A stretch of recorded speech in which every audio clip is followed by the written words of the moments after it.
Plastik yang paling serius mendapatkan Sebuah ancaman nyata. Sampah plastik ini terus meningkat setiap tahunnya, diharapkan pemerintah Terus meningkat setiap tahunnya. Dengan pengelolaan sampah yang bertanggung jawab sehingga plastik Bertanggung jawab dan mengelola. kurang untuk beberapa titik sudah pantai. Tetapi siapa? Siapa yang bertanggung jawab atas kekacauan ini?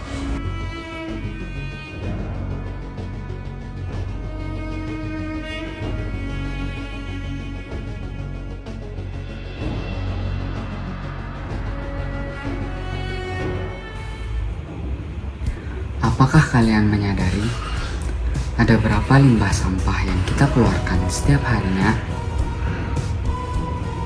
Mulai dari sampah plastik, sampah sisa makanan, hingga sampah kemasan paket kiriman.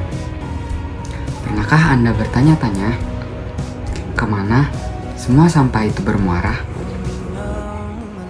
Sebagian besar justru berakhir di laut, mencemari tanah, dan merusak ekosistem yang seharusnya melindungi kita.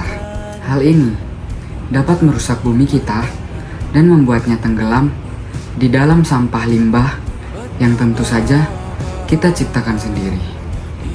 Inilah saatnya kita mengenal zero waste.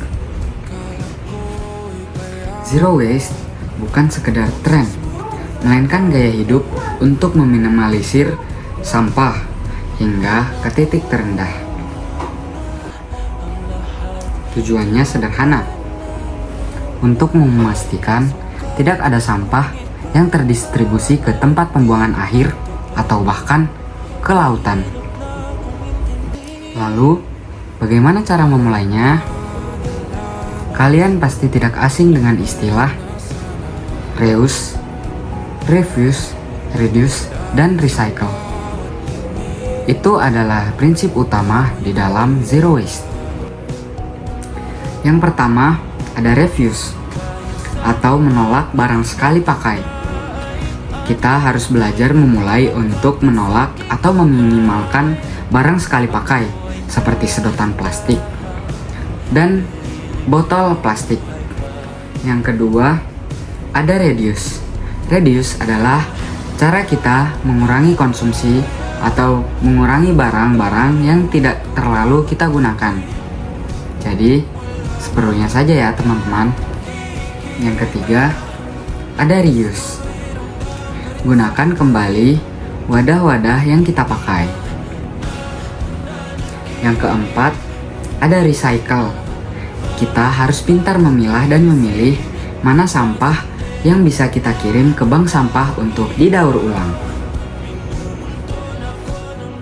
Dan yang terakhir atau nomor 5 yang mungkin baru kita ketahui adalah rot atau memanfaatkan sampah menjadi kompos atau pupuk.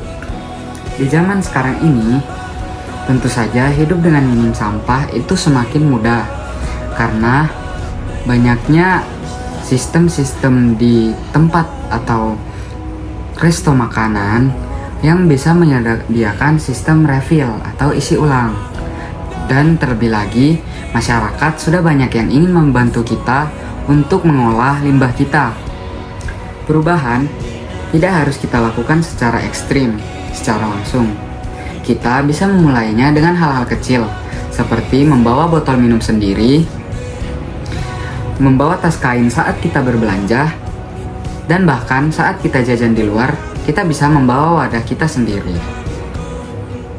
Perlu diingat bahwa kita bukan membutuhkan satu orang yang melakukan gaya hidup zero waste secara sempurna.